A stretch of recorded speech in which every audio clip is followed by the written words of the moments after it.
So the Supreme Source text this week is chapter 6 in the book, which is the Further Tantra.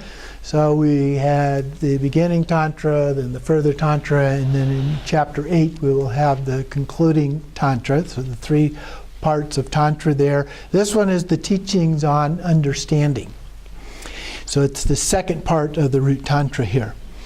So it begins in the introduction with, listen, this is my way of understanding. I am the unborn nature, and thus I understand that all phenomena arising from it are likewise unborn and self-arising. And then the last paragraph on that page talks about the Buddhas of the 3 times being unborn. The 6 classes of beings also are unborn.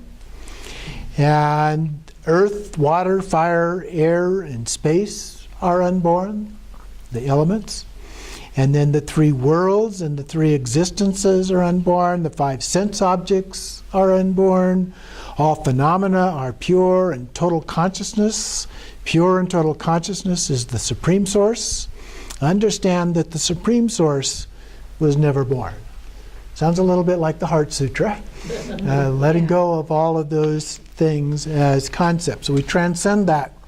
If you understand that I am the fundamental unborn dimension, top of the next page there, 204, you will perceive all the rest in the same way. So once you get this and begin to apply it, you can see how it fits together everywhere. So part 2 of this section, understand the true meaning of the 10 natures. And this is the primary set of 10 natures that it then uses throughout the rest of the book to reflect on these things. So the first of those is the view. And in that first paragraph, there is no such thing as an observer and an object to observe. Whoever understands the essence without deeming it the object of the view understands my nature. So it transcends all of that. And then skipping down a couple of paragraphs, listen, thus Sattvavajra, overcome the idea of having or not having a view. So the idea of having a view can become a problem, as having a view means covering the true meaning with concepts. In the next paragraph, the Atta Yoga vehicle in which nothing is confirmed, trying to observe and to examine the true nature amounts to interrupting the perception of it. Unaltered essence cannot be perceived by basing oneself on the view. So in the next paragraph, I am the mirror in which all phenomena are reflected. So we use that metaphor quite a bit, but for me at least it's one of the better metaphors to use. It's the mirror, not the reflection. Okay? So I am the mirror. Although lacking self-nature, everything manifests clearly without need for a view. The nature shines clear. So the reflections happen on their own. You know, the mirror is what enables the reflections to happen, but they just manifest on their own. The second of these 10 natures is commitment. And we talk about vows and so forth, samaya. On the top of the next page, 205, the second paragraph says, the commitment of the Supreme Source is beyond the dualism of keeping or not keeping. Whoever understands the meaning beyond keeping and not keeping understands my commitment. So keeping or not keeping are concepts. So it transcends those concepts. Down in the middle of the page, in the middle of the little paragraph there, all commitments are transcendent. The commitments of the Supreme Source refer to understanding the unborn state. And then a couple paragraphs below that, listen, as in this way one understands that there is no commitment to keep. This understanding equals the state of Buddhas of the 3 times. And moving on to number 3, on the next page, the capacity for spiritual action. And in the second paragraph there, it says, listen, my capacity for spiritual action is not something to seek by means of action. It is not something that has to be sought. It is already spontaneously perfect. There is no need for action. And then down in the next paragraph, whoever could ascribe the definition of acting or not acting to the very essence of enlightenment, which is uncreated and beyond action. So how could we do that? And then the next paragraph, the end of that first line, there is no need to form mudras with the body, to recite mantras with the voice, or to visualize radiation and reabsorption with the mind. And down a couple more paragraphs toward the bottom of the page, listen, I, the source of the Supreme Teacher, I, the source, the Supreme Teacher, teach that all actions are the path of concepts. Understand the true meaning of spiritual action that transcends action. All beings can become the Supreme Source. In fact, in some teachings we already are. Okay? So we need to just realize that. Then moving on to number 4, the mandala. The bottom, or the second paragraph there, this is my mandala. The mandala that arises from oneself is already perfect because everything is completely in its essence. Without needing to visualize it, instantaneously, it is the perfect mandala. And then the next paragraph there goes through some the language. In Tibetan, keel or center denotes the true essence. Core or circumference means that this essence possesses the bliss of samsara and the nirvana in its entirety. This is the essence and the root of all mandalas. All mandalas are contained in it. So it includes both samsara and nirvana. And then a couple paragraphs down below that, listen. Whether or not the mandala of 5 wisdoms manifests depends on knowledge or ignorance. Thus, there exist the distinct notions of the having or not having to visualize. However, when one has supreme understanding, this distinction no longer exists. So as we move along the path, we need those things. We use those things to help us along. But at some point, they become obscurations, and we need to just let go of all of those. Moving on to the next page, 208, initiation or empowerments. Second paragraph, listen, I am the teacher, supreme source.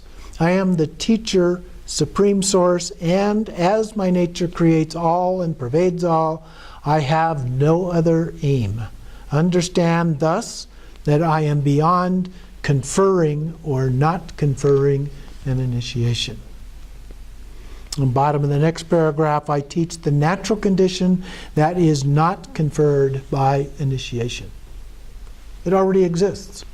It's already, so to speak, been conferred from beginningless time. So there's no need to do it. And then continuing in the paragraph below that, listen, as the nature of the Supreme Source pervades all, teach those practitioners who recognize and understand what it means to abide in the natural condition beyond conferral, that there is no need to receive initiation. So in the earlier paths, we do need the initiations. But there are very few initiations in the path of Dzogchen or Hatha Yoga. And then the bottom of the next paragraph is no longer attached to initiation of sacred symbols and objects. So part of the initiation talks about the symbolism and so forth. So this is beyond all of that. And then 3 paragraphs below that, the last line, leaving it as it is without seeking anything, the goals are spontaneously realized. And then number 6 on the next page, talking about the path. Go down a couple of paragraphs. Listen, I will explain to you the path of the Supreme Source. As the true nature is unborn, I transcend the limiting definition of taking up or not taking up a path. Thus, there is no need to tread on a gradual path. I cannot be reached by following a conceptual path. So it's not necessarily that there is no path, depending on how you describe and define path, but it's talking about it as a conceptual path. And in Trekcho in particular, as we get into that, then all of that goes away and you just rest in the natural state, so to speak. Okay? Beyond concepts. Listen, my path has no stages and is always equal in the immense sphere of unborn. Understanding this single nature, one discovers the futility of treading on the gradual path. And then the next paragraph on the second line, self-arising wisdom is instantly perfect, leaving the natural condition as it is.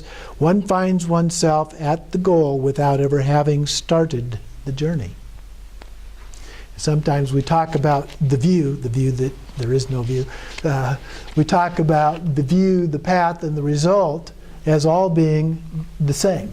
The result is the view, the result is the path, the result is, of course, the result. And so they're all the same, so there's no stages and so forth.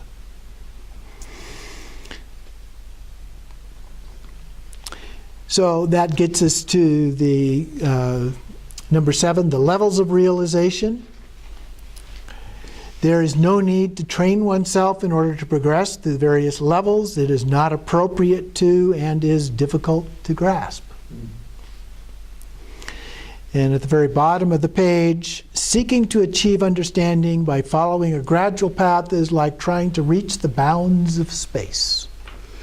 If instead one leaves the natural condition as it is without following a gradual path, one self-liberates. And then a couple lines down in the next paragraph, in me there are no higher or lower levels. Understand the meaning of my level, which is kind of the lack of a level.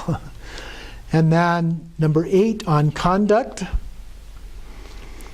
Bottom of the second paragraph talks about understanding behavior beyond accepting or rejecting. Transcend the idea of accepting or rejecting. In the next paragraph, toward the end of that first line, as all concepts of virtue and vice, of accepting and rejecting, of pure and impure, of big and small, are only a single thing in unborn, pure, and total consciousness, understanding that there is nothing to accept or reject. Understand that there is nothing to accept or reject. Understand the nature beyond pure and impure. Understand the state where there is no difference between doing and not doing. Understand what cannot be split into center and border. Understand that the root is unborn, pure, and total consciousness. And then in the next paragraph, whatever action one does, no conflict with the true nature arises. And that would be a conceptualization about it. It reminds me of Shakespeare's comment in Hamlet, there is no right or wrong, but thinking makes it so. There's nothing either good nor bad. Yes. And then a couple paragraphs down, understand that the 5 sense objects are the behavior of pure and total consciousness. Understand that the 5 passions are the behavior of pure and total consciousness. Understand the 5 elements are the behavior of pure and total consciousness. Understand that the 3 worlds and 3 existences are behavior of pure and total consciousness. So we get to a point where we begin to see everything. We've talked about pure view before, or sacred outlook. You begin to see that everything has its own sacred nature, its own pure essence, if you will. Pure and impure become irrelevant. Okay? So we begin to abide in that nature all the time. Sometimes it takes some practice, but we get there. And then wisdom, number 9. Second paragraph, all visible and audible phenomena are one single thing in the unborn fundamental condition. Next paragraph, I do not deem the concepts of hindering or not hindering dualistic. I do not judge in quantitative terms the true meaning where there is no goal, and do not seek to give rise to the essence by basing myself on cause and effect. So it's beyond cause and effect here.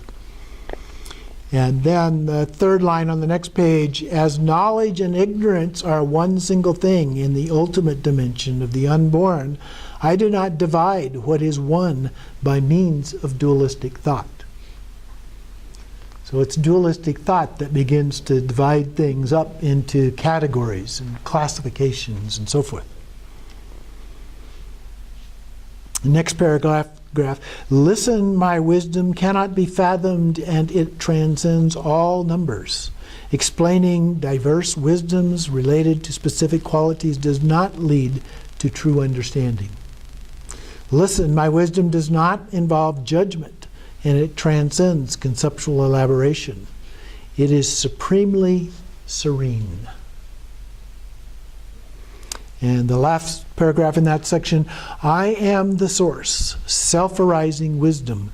No wisdom exists that does not derive from me. All wisdoms are my manifestation. Thus I am called supreme wisdom.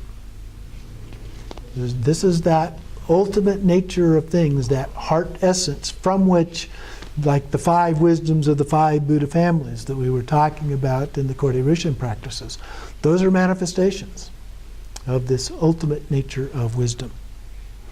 Then number 10 of these 10 qualities, self-perfection. I am the teacher, the supreme source. I am self-perfected and not the object of a quest. And then skip a paragraph that goes through here then talking about different levels in the teachings. And so the Shravakas, renounce passions and increase wisdom.